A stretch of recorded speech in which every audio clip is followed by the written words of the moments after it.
retract a bit, so we're going to come halfway, just like yesterday, and then we're going to come behind. So what I want to focus on, especially with our first movement, is make it nice solid movement, coming out to the side, that half tenkan, bring my hand directly in front of me, raise up, and now I'm going to step directly behind him when I stretch him. So I'm on this angle behind him with a vertical shin, giving him a nice stretch. What I don't want to do is come here and then move away, because now there's a disconnect, or even just next to him like this, there's still a lot of space. So we're going to actually move directly into his centered mass, give him a nice stretch there. All right?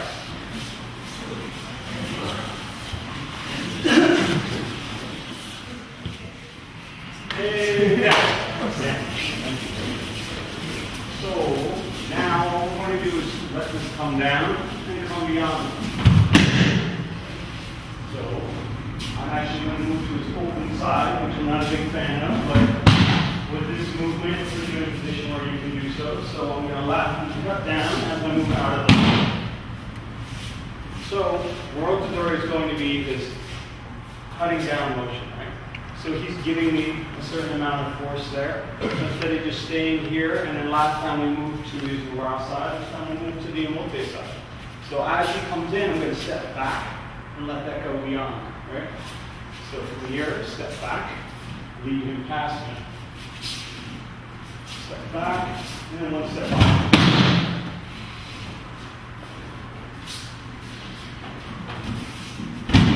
Doing it like this is because I'm trying to encourage forward movement. I'm trying to get him to walk into the technique.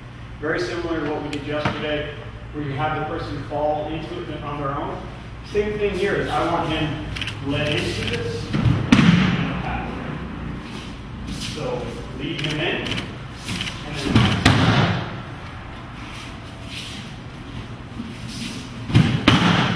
Okay, let's try that out.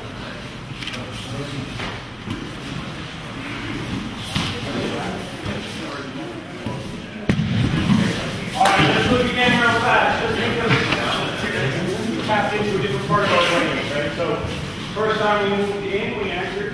This time we're just going to step backwards. So all you're going to do is swing your arm down and step back, right? So,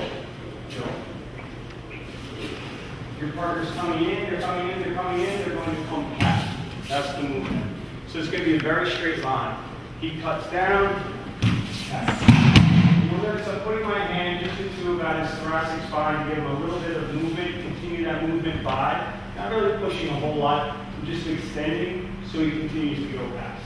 So here he comes in, and right by, right? So there's tons of ways we could do this. We could tenkan, bring him around, we could do all kinds of different things. For this one, let's just keep it very linear, have him go right past you, all right? So if you think of it like this, he's there, I'm here, he's going to fall where you are. Right? So that might help as a reference. Let's try it again.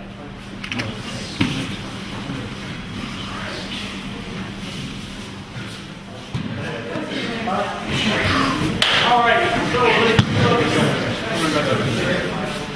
so I thought we might do a little bit of some drills. You guys are interested in that kind of thing? Right? So, I've always been a big proponent of Kemi, and when I was coming up, a lot of people said, well, if you want to be good at Aikido, you focus on Kemi, don't focus so much on Waza. Because if you become a good uke, and if you follow well, and you have a good connection, you can adapt to many different people at different times, that you get more opportunities. More people use you for Kemi, if I rank, and then it's like a direct line. I made my mission in life, right, to just try and obsess, study film and watch and learn and try and become a better uke. So, there's a lot to learn in that process. We use a lot of different drills at my dojo, trying to help people fall more instinctually without thinking too much about it, but also teaching positioning so that you fall safer. My big thing is that there's a lot of good ways to teach falling that don't involve getting hurt. Right? So any fall you don't get hurt, that's a good fall. So then from there, that's kind of the start. Then from there, we want to try and make it so it's instinctual and connected to your partner. And we typically learn a lot of falls, almost like when you learn your forward roll, that people kind of have to set into that rolling position. So if I was just going to go with the top of it, And if he was very new to rolling, he would probably dive out of this roll. When I mean dive out of it is he'll start going into flexion right away and start putting his hand down before the technique's even over. And you guys probably know what I mean when you were newer, that you had to get down to the mat as fast as you could, right? You take that and make it into something where he's more staying upright and stretching into the falls and becoming a little more elongated, stretched out before you fall. That's a gradual progression that you can work on. Ideally, you want to stay in the technique as long as you can without being where we're resisting each other. We don't want to resist, right? So if I'm taking the kemi for him, and he tenkons, I'm going to stay with him, stretch my body out, and then take a fall and get up quickly, okay? Big thing with the way I like to teach you kemi is when you fall, your goal is to turn and look at your partner as soon as possible. And for years, I didn't really understand why I was taught that way, but that's basically because, for one, you need to see what your partner's doing, right? Just because you took a fall doesn't mean you're not going to command me.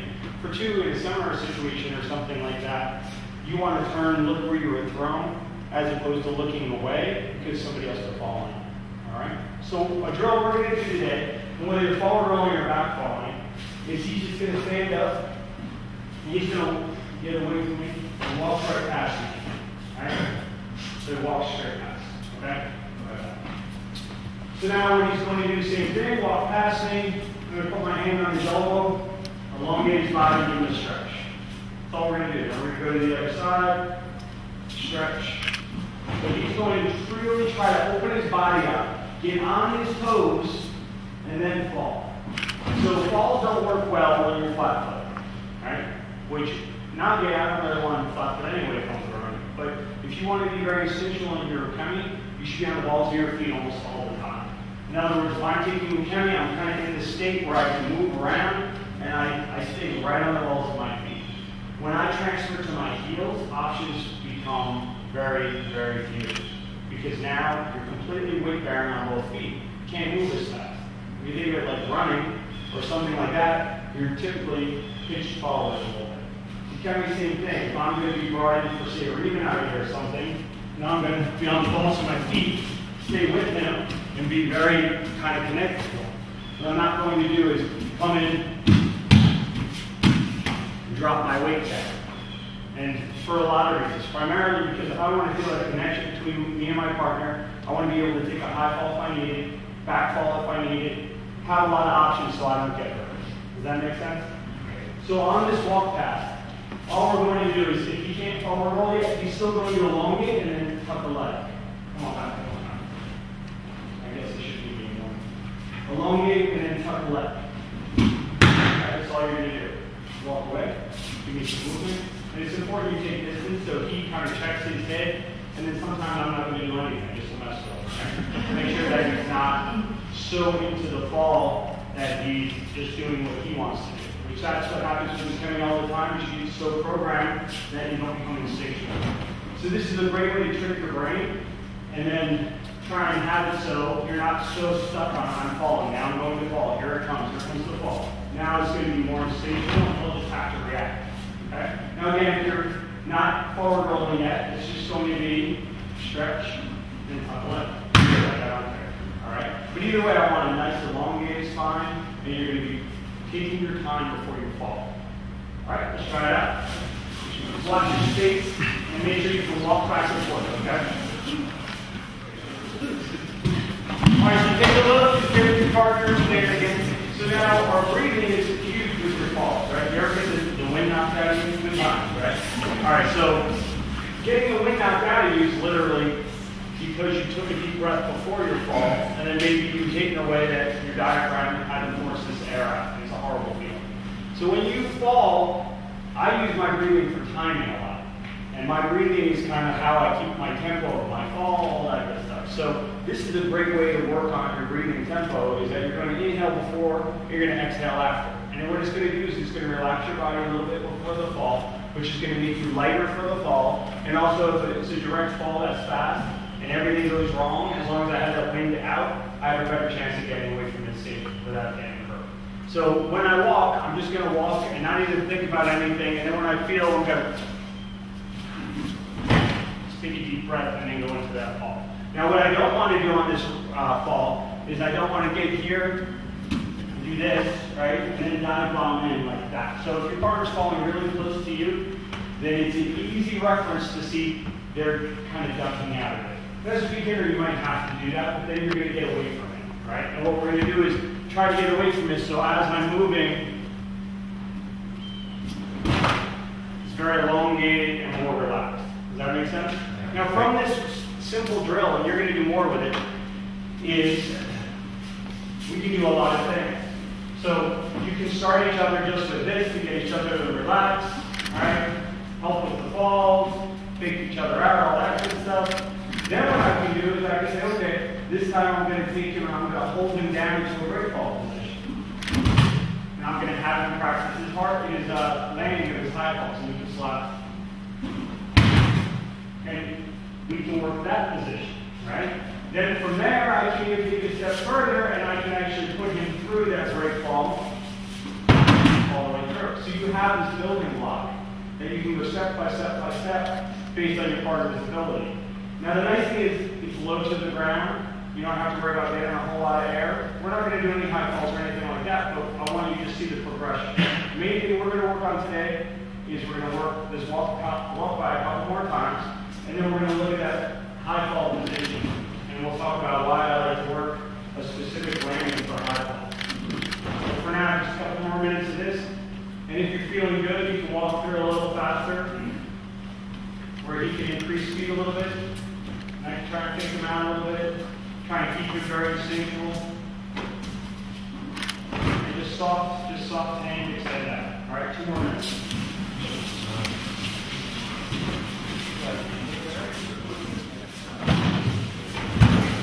All right, that's perfect. So now let's move on. I actually did, so we're going to talk about high fall landing positions. So there's all different positions to land. I'm giving you the way I've done it for years and the way I like to teach. So if you just go into a great ball landing position, right? Could you spin around so people can see the other side? So they can see your other side. Spin, spin, spin the other side. Arch up. Okay, so when you land, you're going to hold that for a bit, so get comfortable. I like to be very specific in the way I teach this just because there's a reason, all right? Repetitive high falls over years and years have very negative effects if they're done incorrectly. For many reasons. They can take their toll on your joints. They can take their toll on your internal organs. The constant jarring of your internal organs is not exactly a good thing if you're taking a lot, if you're at a seminar and you're being thrown for high fall after high fall after high fall, and your falls are not in a way that is going to absorb and disperse energy, it can have a very negative effect. Now, you probably won't feel it in your organs, but what you will feel is a high level of fatigue. And that fatigue can have all kinds of different results. It can make you maybe make a mistake, joints start to break down, maybe you're not as sharp mentally, you start to kind of, that fatigue wears on you. So what I like to do is make sure that we're in the right landing position. The way this goes is like this. His one foot is down, his knee is up, and this would be if I throw for a high fall. He's balancing on his scapula or his shoulder blade. And then from there, there's no pressure on the spine whatsoever. The spine is not making contact with the mat at all during any part of this process. So we're never going to have the spine flat on the mat. We're almost going to make a 3-point connection where it's going to be scapula, his foot, and then this foot digging in. All right? From this position, he can have a slight arch. It's not significant, but it's just enough to put a little bit of a bow in your back and to keep your spine off the back and keep your organs from hitting or jarring. Okay? So what we can do is, go ahead and get up now, is we can use the same rolling practice and say, have him walk past, and then I'm going to have him work that landing position, but I'm going to go very slow and have him arch up every time. Okay? And we can do this slowly and have him work positioning. So here and here. And that programs his brain. You need 1,000 repetitions to make a neuromuscular change, right? To make a new muscle memory. So it's going to take a lot of repetitions to get this to be a natural movement. But if you're doing this on a regular basis, it becomes very instinctual.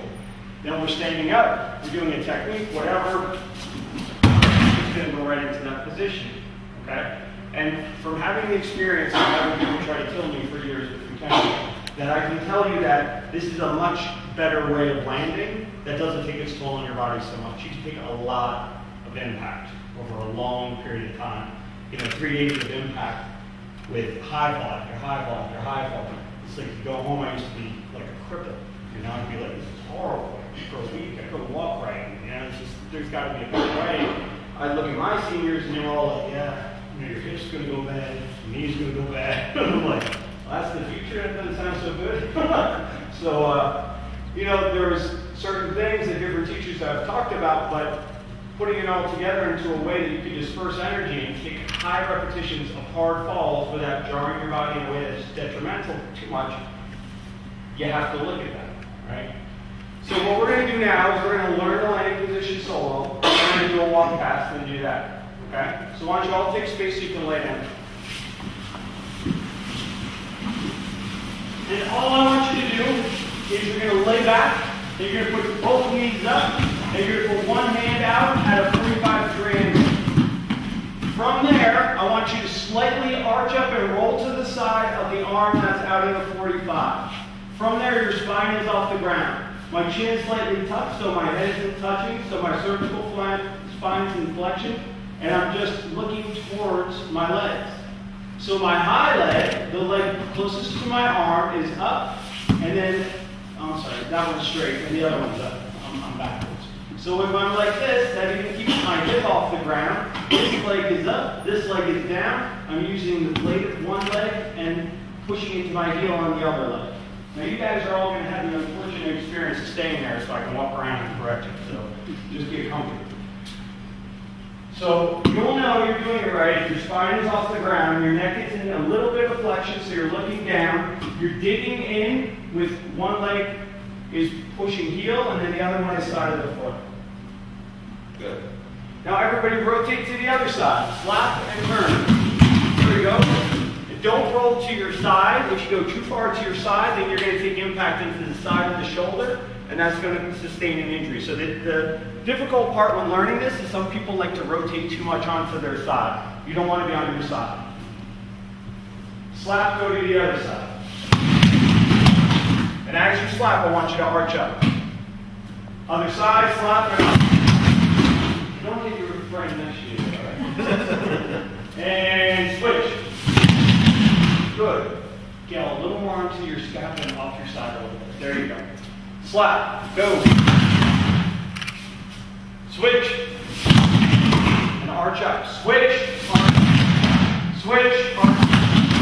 Switch. Arch. Switch. Switch. Switch. Switch. Switch. I just like that sound. I might not stop. All right, well, let me stop there. All right, so now we're going to put it all together. So sit up. Dan's going to come in and walk past one more time.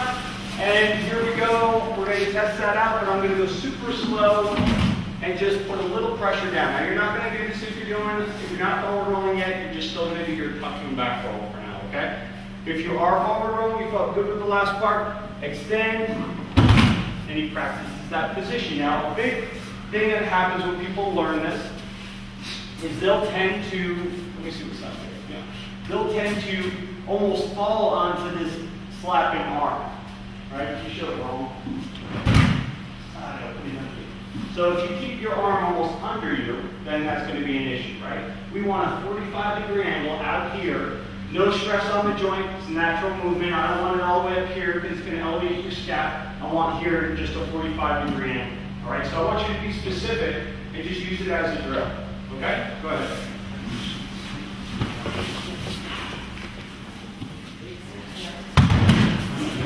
All right. So I have a bunch of little drills we can do. So we'll do a few more drills if you guys are still up for it. For one, I'd like to show you a progression that you can do with this one, which would be a high fall progression. And what happens is, a lot of times when people break fall, what happens, or high fall, whatever you want to call it. I call it break. Okay, so you know I mean floating yet, right? So what's going to happen is a lot of times when people fall, is they will make contact with the mat, with their body first and their hands second. It's a bad idea, right? So if you want to fall softer, if you want to reduce impact, take a lot of falls, and you're to slap at the same time as your body hits, that has a very detrimental feeling on your body. You'll get away with a bunch of them, but sooner or later you're feeling your toes vibrate, you feel all these weird things going on. Some of you already know what I'm talking about. You feel like long bones in your legs and everything. Right. It's not a good day, right? So ideally, that's not what we want. So what I like to do is teach people that before you fall, that this slapping arm actually reaches back before your body. This sounds weird, but if you watch, I can illustrate it better. As long as he doesn't mess it up. So when he walks in, so from here, as he gets here, his arm at a 45-degree angle is going to reach back slightly. It's not going to be here, because the thing is if he falls and his arm's next to him, then it's going to be same time impact or a second after, right? So we want this hand to touch the mat before his body. And I'm going to show you how that can happen. It's actually not that big of a deal. So from here, you won't walk past him. So as he walks past, he's going to reach behind him slightly. Did you guys see how that hand hit first? Yeah. When you do that, that hand is like a total break. It's like a gas shock or something. It takes almost all the impact out of falling hard. And you can do it, again, reach for the mat. That hand makes contact every time. Now, if you listen, it's not a hard fall. It doesn't sound like he's hitting very hard. Where you can tell when you listen to a fall how much impact it's actually happening. Sometimes it's just a slap, but a lot of times it's the body making contact. I don't want to hear that. If I'm hearing you hit hard, that means whether you are super tough and can tolerate it or not, that's somewhere down the road that's going to wear on your body. That's just not a healthy thing. So what we're doing is he can use the same drill to work this positioning of letting this arm come behind, 45-degree angle, but slightly behind his body. And then the hand reaches for the mat before the body. Does that make sense? I know it's a little weird. Let's watch a couple more. Come on. So he walks past, and all he's going to do is as he walks past, watch his rear hand drop, and his hand touches.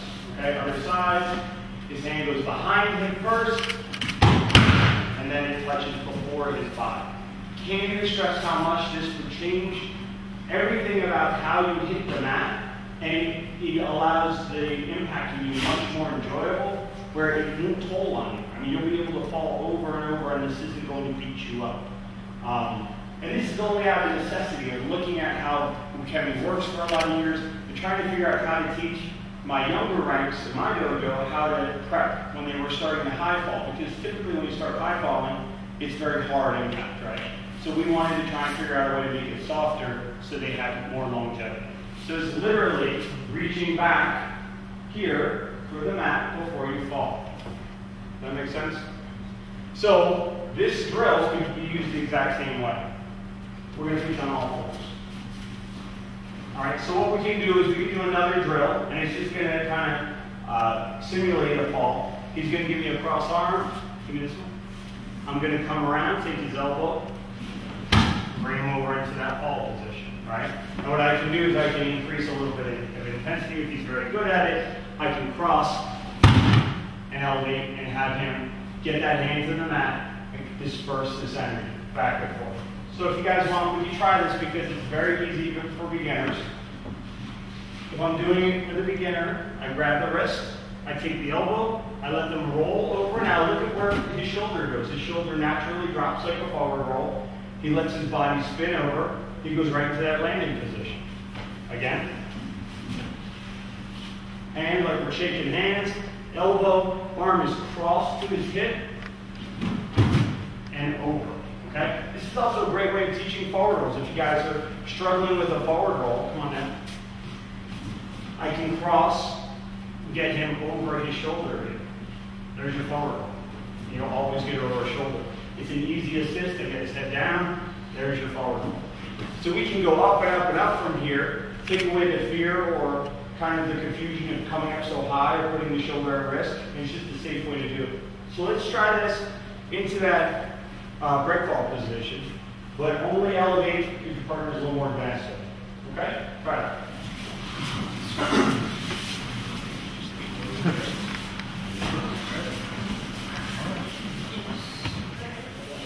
All right, stop there. I'll show you one more thing that we can do. So a great question came up about that arm, that rear arm, right? And I'll show you an easy way you can adjust to getting that arm to touch before your body. And it doesn't have, you don't have to go up in the air or anything. So what we can do is I can take a forward roll, put my arm back a little bit. So all I'm going to do is I'm going to put this arm back, I'm going to roll, and it's going to make contact before my body, right? So arm is back, roll. See that arm touch first, so arm is back, roll. Now arm is back, roll. And you can just keep working and working and working it. So you can reprogram your brain that before you're rolling, this arm is in that positioning, so as I'm coming through, it makes contact before my legs. Okay? Does that make sense to you guys? Right. So it's actually a very non-invasive way to get used to reaching for the mat. My big thing with my people, I'll say, you're not reaching for the mat. And if you're not reaching for the mat, a lot of people, you'll see them in the air, they go like this, they pull back and prep for a slap. Look at my elbow, right? So when you prep, that elbow can get wrecked. Or, even better, your reaction time is not fast enough to get that before your hips get it. And I really want to get my hand on the mat before my hips. So if my hand is reaching, it's always going to get there before your hips. Does that make sense? So if you're rolling, we'll get in lines, we're going to try this for a minute. So we're just going to forward roll, reach. And see if you can hear that hand. Forward roll, reach. Keep it really simple, okay? If you're not forward rolling, let's do a back roll and land in this position. Work that position, okay? Let's make some lines. Go ahead. Chris, you're right. This is the glue. All right, now be as quiet as possible and do it. So I know you're doing it right. Quiet as possible. I want to hear that hand, and that's all I want to hear, and it shouldn't be a slap, it should be a contact. Everybody stop. I don't ever hear you. Come out here. No, he's got it. He's totally got it. Watch. That's awesome. What do you think? Do you see how like quiet and soft that is? Right. He totally has it. Do it again. Watch the hand behind him. That hand is acting as a shock absorber before his body gets there, and he's just naturally doing it. I mean, it's happening, it's working well for him, so it's not a big deal. Now, some of you are doing this. I'm reaching, right? And you're pulling away last minute. You have to reach like, where's that floor? Where's the floor? All right? You tell your brain, I'm going to find the floor, and all you're going to do is touch the ground. Don't slap the ground, touch the ground. Let's do it again. Thank you.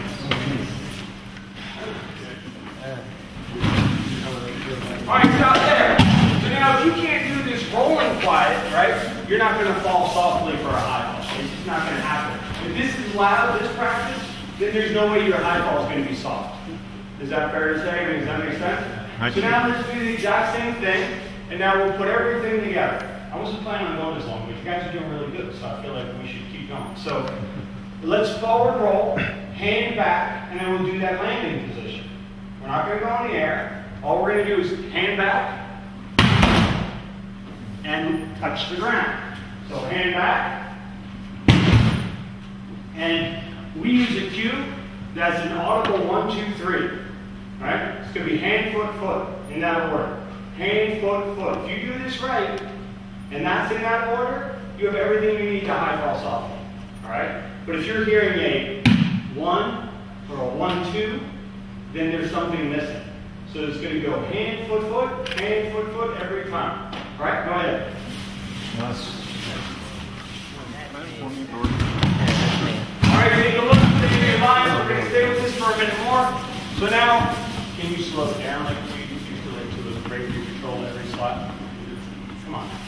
All right, so what I would sometimes make our people do is if they're having problems getting all 3 noises, I would make them do it as slow as possible so every slap is different.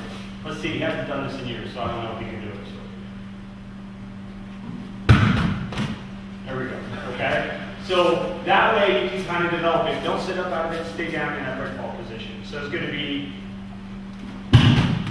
1, 2, 3, right? So that's as controlled as it gets. So if you're that person where you're like, I'm just not getting 3 noises, it is not happening. I got 1, I got 2, I got a crash. You should be able to take anything and bring it down to the easiest, more simplistic, and softest way of doing this. If he can do this like this again, if he can control like this, and it's a lot of midline, it's a lot of quarters to be able to control to do all three, then we can say, okay, let's increase that and go a little bit faster, and let's reach back, but not a lot, and you're going to stay down there. 1, 2, 3, good. Let's go a little bit faster, a little bit more momentum.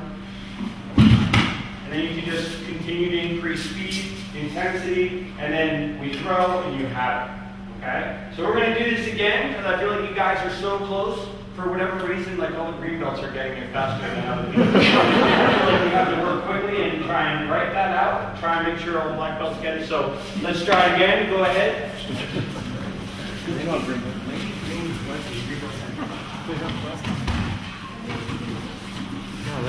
All right, very good. Stop there. Now everybody looks excellent. I just want to add a couple more things just to finish it off. So for one, it's common with this that sometimes, like I said, some people start falling on their arm because when they're reaching back, they reach here. This isn't what you want to do. You want to reach, go to a 45 and then just reach behind your body. All right? Don't bring this hand in. If you bring this hand in, you want it rolling on you. The other thing is when you're practicing this and he goes through, he doesn't want to land on his elbows. So when you come out, sit up out of it with your elbow, you know what I mean? Like that. Okay, see that elbow? That's a common kind of flaw that happens when people are practicing. They're so anxious to sit up, they start developing a habit of putting their elbow on the mat. It's a habit you don't want. Because what's going to happen is you'll go to take a high fall, and you'll wind up having that elbow on the mat because you're trying to sit up too fast out of it. It's important that you stop, let this disperse, let all the energy stop before you get back up. We don't want to rush out of it. And I saw a bunch of us just going a little too fast, sit up out of it again, where you had the fall, you had the 1, 2, 3, but then it was coming right up out of it. That's another way to practice it. Really what I would do in the beginning stage is stay down on the floor every time and work that right fall position down, then get up, do it again, do it again, do it again. Because what you're really trying to do is lay down muscle memory that's going to transfer over. You're not going to have time to think during your high fall too much. So what I do is when we're working with people is I'll just say reach for the mat, and then if they've done enough repetitions, their body will learn the correct landing. But if you're sitting up out, it's going to change it a bit. And with this, you could do a lot of different things. We're not going to have a chance to do all this, but we could basically have him bring his arm in tight and kind of bend over his arm, right? So what he can do is he can kind of bring it out, and then there you go, tuck it to your hip. He brings it directly to his hip, and then what he can do is he can take a roll over his hip. So if he just takes a forward roll, and I'll first bring it down here, roll over your hip, right? Okay, and then we're going to do the 1, 2, 3, 90 into your hip, 1, 2, 3. Good. And then what I'll do is 90 to your hip. And the reason we do 90 to your hip, because if I'm doing the foot edge, if I'm doing anything like that, you should have this connected to your hip. The arm shouldn't be an extension. So I try and train our people to make sure that this is well connected to your body. So then from here, we can still do the same thing. Roll over your arm, reach for the mat. I'll just elevate it. Now he's doing high fall. And that's actually a super easy way for me to get that high fall, but training that reach behind. Again, reach behind as you set up, get him in a good position. We're going to get low, low, low, low, low, low, and then go for that. Does that make sense to you guys? So there's a lot of easy ways where one leads to another, and you can kind of sort this out and work it and give yourself a chance. But again, don't jump to that final one. I would do a lot of repetitions of just reaching, getting that 1, 2, 3 if that's something you're interested in. Get that down solid so you can do it at any time. Then link that to your break fall position, and then you can elevate from there. Any questions on that? All right, let's take a short break, and then we'll come on back on the lineup.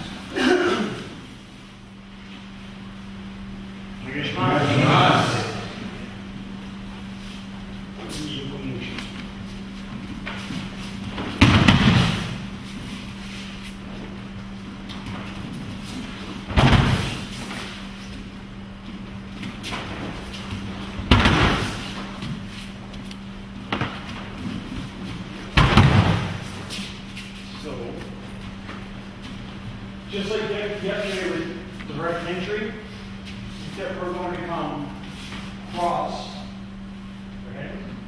Step out, turn, keep leading them off balance, and then go.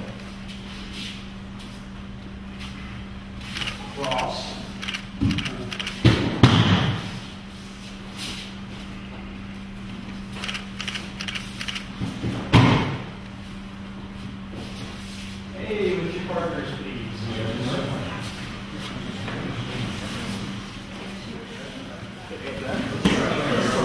All right, let's take a look again.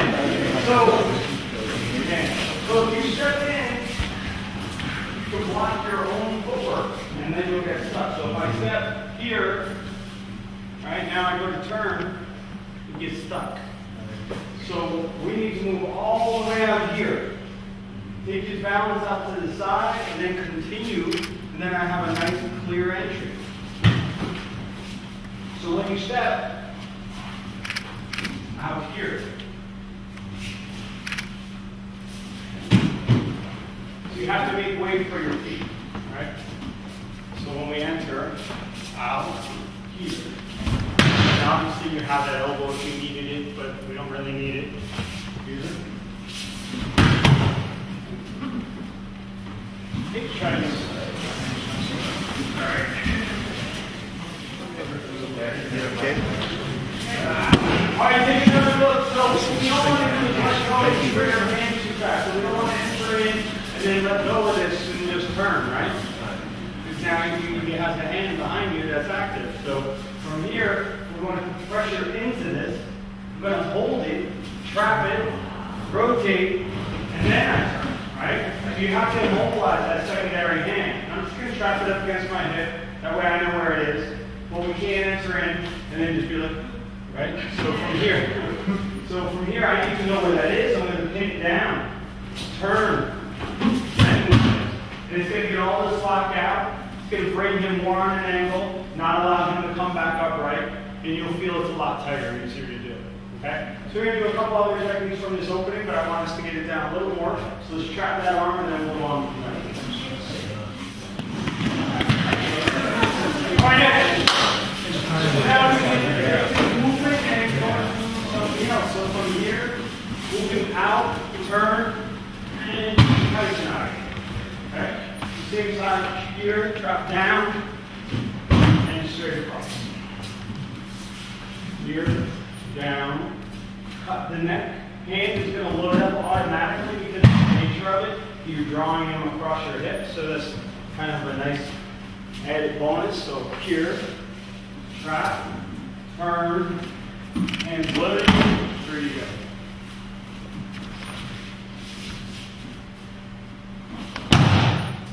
All right, we're going to make lines. Let's try this out. That's good. Take a look again. I know it's just a brain. So here, right? If he's blocking, putting his hand up, I'm just going to keep moving forward for each go. It's not a big deal. We can do a million things all from the same entry. So try not to block so we can work height tonight. When I extend through, maybe the first time I was extending out a little bit differently. This time I'm bringing my elbow to the opposite side of his neck, basically. So I'm going to enter here, pin, going to come right to his neck, and then cut down. Right? Then move forward. Again, same side. Here. Come straight in. Out, and then I cut right down to my knee, load that hand up, and then move forward. Alright? Just take your time with the transition. Don't rush it. Also, I know it's a little weird for okay, so you're all like, where do I go, where do I go, right? Just do whatever's happening.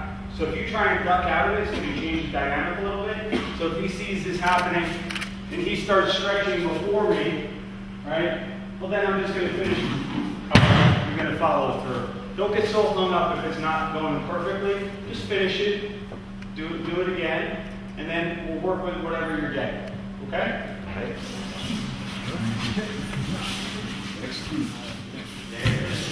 Alright, so let's look at these family real fast. So this is based on the concept, and we didn't talk about it too much with your Riemann yesterday, but it's a good opportunity to talk about it now. So if you look at things like your Riemann coming across here, right? If you used to look straight ahead, and this is a common thing, is sometimes people look forward when they're receiving a Riemann. So this position is horrible for you because you have your larynx right here, and it's going to take a blunt, or it's going to take the blunt of the impact right here. So you're talking, even with good mechanics, even if everything is good, look at his throat, look at my bicep, right?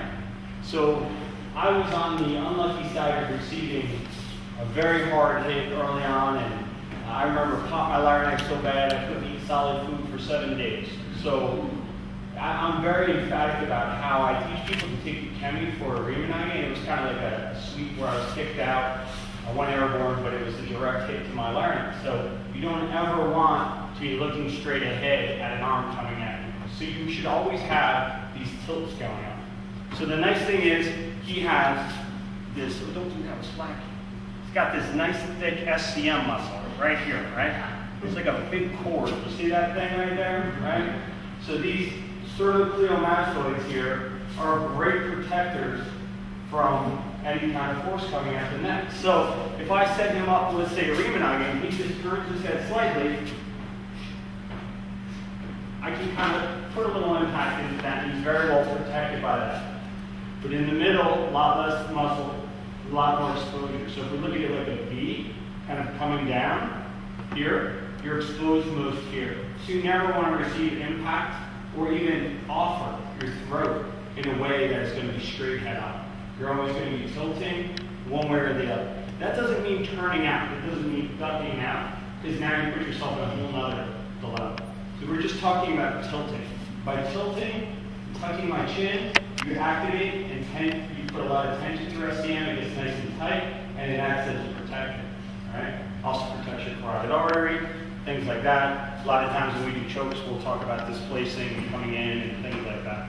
But for this movement in particular, I know that a lot of us as Uke are having a hard time figuring out how to turn. I don't want him to hear it, right? That's horrible for him. So he's going to tilt in, whether it's Okinage or Kaitanage, his head should be slightly tilted. And this way he can absorb that, and then I can just follow through. Does that make more sense? Okay, so it's really super important that if you're Uke and you see something like this happening, he's tilting right away. And you'll see, look at the impact coming in here, right?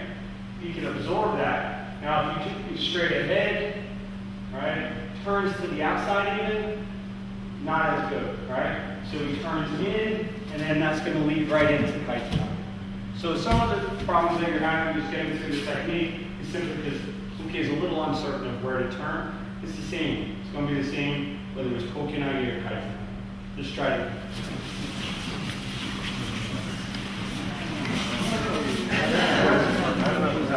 Sure. Okay, Nick.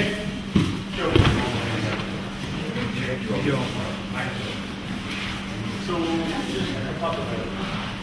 All right, so from here, about third, we're just going to do a little bit of movement, getting him rolling and using hopefully those good mechanics into a forward roll.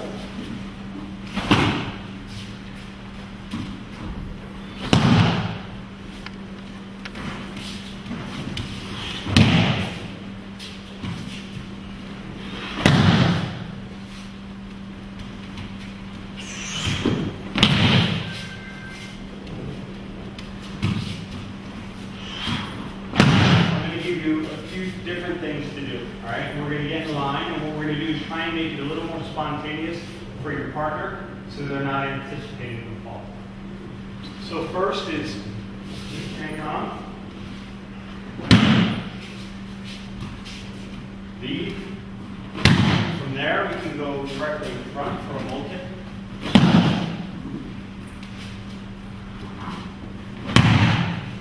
Then the next one, we can do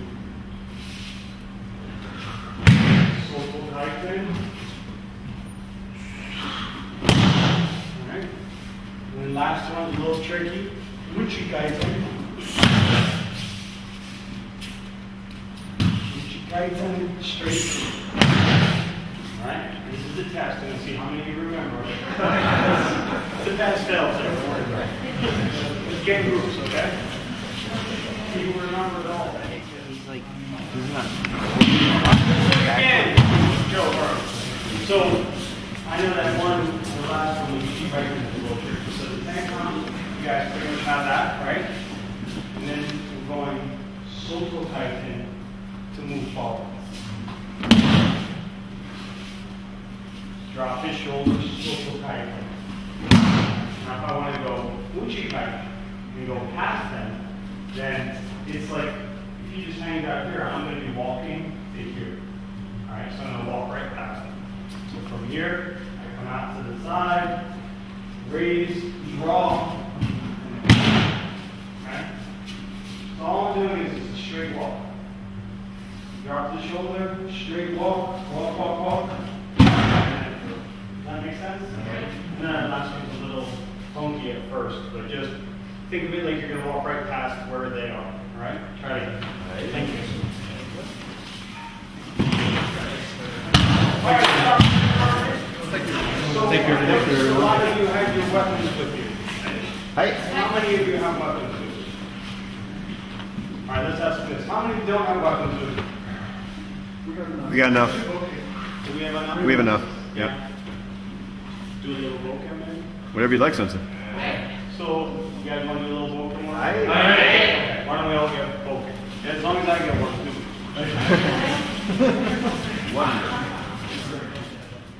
Okay, please stand up. So, we're going to do a little bit of subordinate, all right? So, why don't you guys come forward a little bit? You come pretty close, just don't hit me in the head with vocab, now I'm fine. All right, so right foot forward, left foot back. We're just going to do a sequence that builds on itself, and some of you may already know, you may not. If not, we'll take you through it step by step. So from here, we're all going to start with a retreat, and we're going to step back and do a shoulder uchi cut. Now we're going to step in and do ski. And then all we're going to do is turn and cut behind you. From there, we're going to repeat the sequence with the left foot. So you don't even need to see me. Left foot, step back and cut. Left foot, step in and ski. Turn and cut. All right? Pretty easy. So now let's just go through this a couple of times. So step back and cut. Step in and ski. Turn and cut. And left foot, step back, cut. Step in, ski. Turn and cut. Continue, please. Step back, cut. Step in, ski. Turn and cut. Step back, cut. Step in, ski. Turn and cut. Back and forth. So every time you finish, you're going to be facing the shoulder and right foot forward. If something else happens, switch your feet before somebody sees you.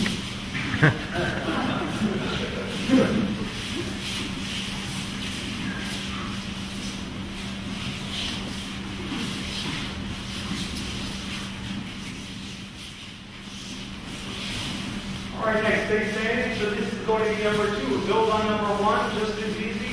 Right foot forward once again. Now we advance. Step forward, cut. Step in, ski. Turn and cut. Now right foot, step in, shoulder. Left foot, step in, ski. Turn and cut. If your right foot's forward, you pass. All right?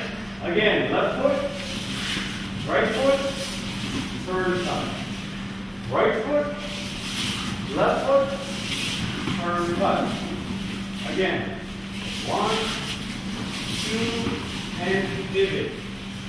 1, 2, and pivot. Number 2, please. All right, so stop there. Have a seat right where you are. Just sit for a minute, and then it's going to come out. So if we look at this, right, and you're going to do 1 and 2, just going sideways. So if you ever get lost, just don't get it. If you ever get lost, it's always going to be right foot starts forward. On the pivot cut, there's no additional steps, right? So a lot of us are stepping on the pivot cut. So whether you go through number 1 or number 2, the pivot cut, you just cut from where you are. That's kind of messing up some of our footwork a little bit. So now we're going to do number 3, and number 3 is Shionagi movement. So go ahead and do 3 and 4. So retreating, and then advance. And then number 4 is advance. Same thing, we'll learn all this. And cut, advance forward, turn cut, step ski, turn cut. So again, you have the showman, you have the ski. The only difference with this is now we're retreating. So if he was behind me here, let's say here, okay. So we're looking at it like this. He's advancing towards me. I'm retreating away. Okay? So it's with the intent that I'm retreating away, turn cut, step ski. And that's what we're going to do now. Which, if he grabs, puts his sword down, he grabs the cuff should look familiar. It's shield. Right? Same body movement. Okay, does that make sense? All right, stand up. Let's do this. Come forward just a little bit. Right foot forward. Now, without moving your feet, just turning your hips, we're going to let this swing straight down close to your body. So the ha is pointing up, and you stop. So if you look at Dan over there, that's about where I want you. He's in that corner. Step back with your left foot. Turn towards the front door, and cut. Step ski, turn and cut. Now you're all going to turn the opposite direction. We're going to turn towards the back doors now. So pivot, pause up, step back, turn, cut. Step ski, left foot, turn, cut, and right foot forward, you get it. Perfect. All right, let's do it again. Ready? Pivot, step back, cut to the front. Step ski, right foot, turn, cut. Pivot, cut, step back away, step back, step ski, left foot, turn, and cut. All right, so what I'm going to do is I'm going to have you guys, Dan, can you go over to right here? And Joe, could you go right here? So if you guys get lost, either of them will be your guides, okay? All right, go ahead, number 3. All right, so let's take a look. Have a seat, relax, we're going to do your shoulders and rest. So the way this works then, just start doing it all the way. So the way this works, we're going to try and do number 4 now. Number 4 looks just like number 3. Just go from 1 to 2. The way this works is everyone has a pair. So number 1 and 2 were the same, right? The only difference is one was a retreat and then the other one was an advance. Okay? So now he's advancing, that's number 2. When he got to number 3, we retreat away from it. So we retreat, moving away, and move in, turn and cut, and retreat away,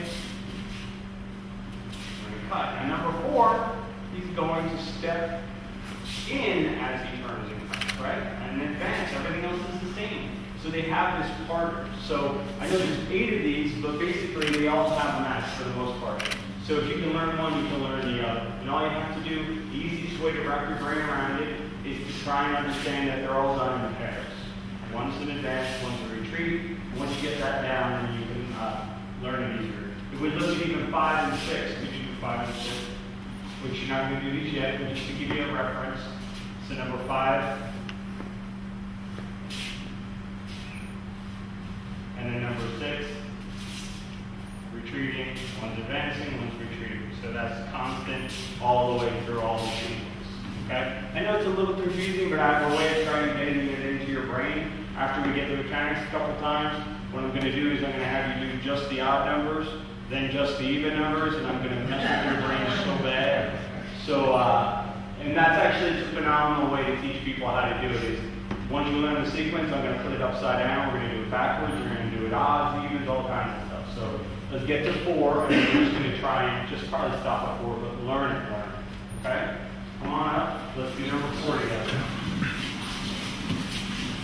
So if you remember, it's going to be that downward swing.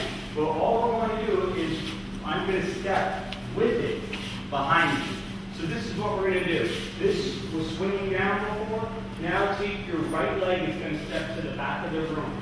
So everyone cross and to the back of the room. Beautiful. Now turn to the front and cut. I know you all know the next part. Step in, ski, turn and cut. Now your left leg is going to cross and step to the kamiza. Turn and cut. Step ski, turn and cut. Beautiful. Let's do it again. We're going to do 4 a bunch of times. Right leg, step, turn, and cut. Step ski, turn, and cut. Left leg to the front, turn, cut. Step ski, turn, cut. Just number 4. Go ahead.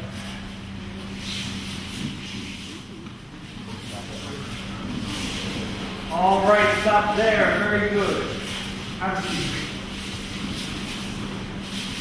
Well, how does everybody's brain? Do you think we should buy a fish in there or not? Right now? I think you do it. You know, typically I usually end around 3 or 4 with that because people are starting to get a little overloaded. You guys are really doing well getting the sequence power back, all that. So at this point you could get 5 and 6 if we want. So why don't we do 5 and see how that goes? If that goes well, we'll do 6 as well. This is basically, we're going to turn, cut. Step ski, turn, cut.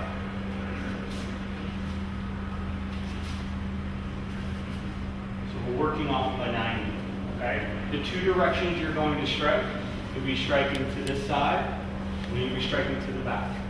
Then we're going to turn, come back to the front, do it again. The entire time, we're just going to work a 90. So here's the clue. If you're hitting anywhere besides that wall or that wall, something went wrong, okay?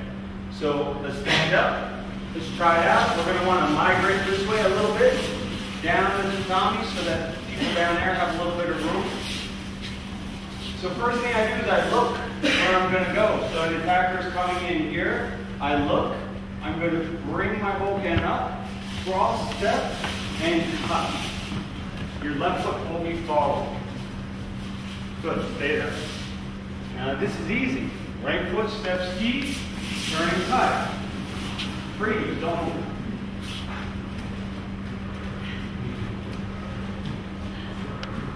Yeah, there's no easy way to teach this. All right, so from here now, partner's coming in from this side, block to the side I'm going to, turn and cut. Step ski, turn and cut, put your right foot forward, you did it right. Everybody stay there, don't move. Now, everyone start to look to the right, don't move. As you look to the right, block to the right, that's the direction I'm going. Turn and cut. Step ski, turn, and cut. Yank it down there so I don't have to run back and forth. So now, turn to your left, look over your shoulder, block, then turn, cut. Step ski, turn, cut. So the head goes first, and you're going to always bring the bokken to the side that's being attacked. So if I'm attacking him here, he's going to, block to that side. Okay? Everybody again. From here, pivot, turn, and cut. Step ski, turn, cut. Now again, look over your shoulder, bokken blocks, turn, step, cut. Step ski, turn, and cut. Go ahead on your own. Let's do number 5. Go ahead. All right, everybody stay front. Let's do number 6. All right, so number 6 is just like number 5, except there's a retreat going on. So instead last time we did this cross step, right? And we were really advancing to the attack. This time the timing is such that I have to move away, but the angle is identical. So at a 90-degree angle, I'm still looking, I'm blocking, but I'm going to step out and back. So you see how the mana changes, it's just more distance. It's nothing different than that. I'm just trying to give you some, so you can see the footwork. So number 5 is here. Number 6 is here. I think Kyoku Minuchi footwork almost, right? Now from here, step ski, turn, cut, same thing. Block, step out, cut. Step ski, turn and cut. So it's just, again, retreat, advance, that pattern goes on. Come on, let's stand up. So, now we'll be moving away from our attacker. So we're going to look, we're going to block, we're going to step forward and out slightly, and then step back and cut. Step ski, turn and cut. Now we're looking at the back of the room. Look over your left shoulder, block. Step forward with your right foot and out, turn and cut. Step ski, turn and cut. Look over your right shoulder. Block, step out and cut. Move away. Step in ski, turn and cut. Look over your left shoulder. Block, step away. Turn and cut. Step ski, turn and cut. Right shoulder, block, step away, turn and cut. Step in ski, turn and cut. Left shoulder, block, step away, turn and cut. Beautiful. Step in ski, turn, and cut. Keep going.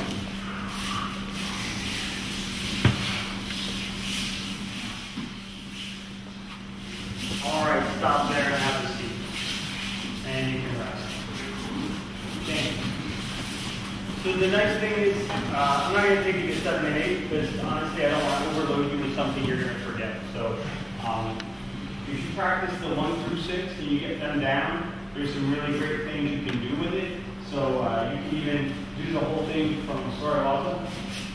You can do the entire, all 8 from this position. So it's a nice way of just, again, trying to get the repetition of the movement, but then trying to make the movement as expansive as possible. Definitely challenges your movement a lot when you have to do it from kneeling. So it's a great way to just kind of hammer it out and do it.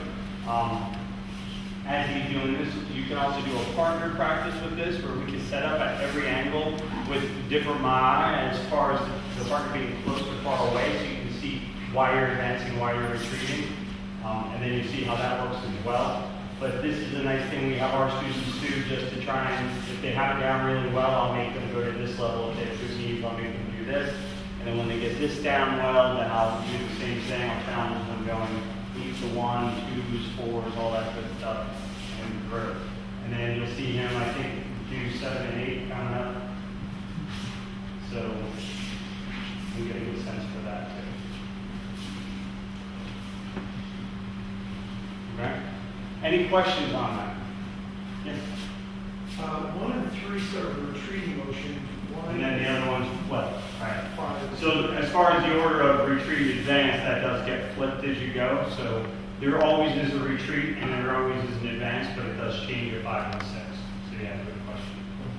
Also, what you can really do with this is just try and make, when people are learning it, it becomes very cerebral and it's very, right? So after that, you really want it to be a little more expansive. You kind of want to make it a big dynamic movement. So the biggest benefit I find of doing these types of movements are to just have constant movement, but nice, big, constant movement. So we're really challenging ourselves. And you're not setting up every time. You're moving, it's in motion, but it's big extension, so you can feed from one to the other, non-stop movement. And then it becomes a really nice flow. And the whole thing merges together. There's no longer a 1, 2, 3. It's just a huge movement that doesn't stop. So that's the goal. Does that make sense? Right. Any other questions on that? Could you just demonstrate 7? Sure. Thanks. You 7 Pretty good thing. So 7 is your Arimi Tenkan, which is pretty easy there, right? Arimi Tenkan again. And then 8, this is where the rules get broken. It's an advancing and retreat, but now we change the angle a little bit, and he's doing a 90 degree, but it's to a different 90 degree. So you can see it for 8, we did 5 and 6 here. For 8, you're actually coming out to this open side. Shionai almost opening. And then we come through, turn and cut, and the same thing on this end. Any other questions? All right, guys, let's line up. We don't want to overfill your cup too much, so let's why don't we stop there, why don't you guys roll things out, and then we will line up.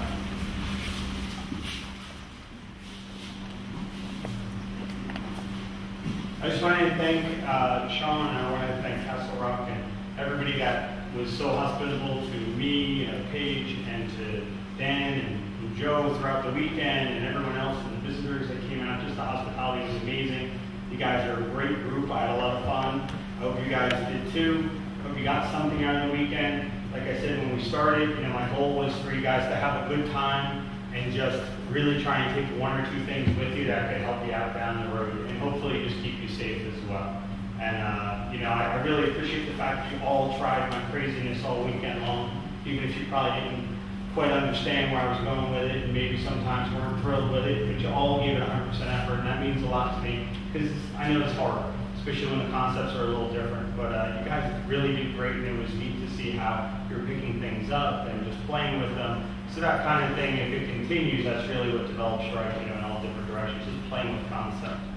So thank you very much.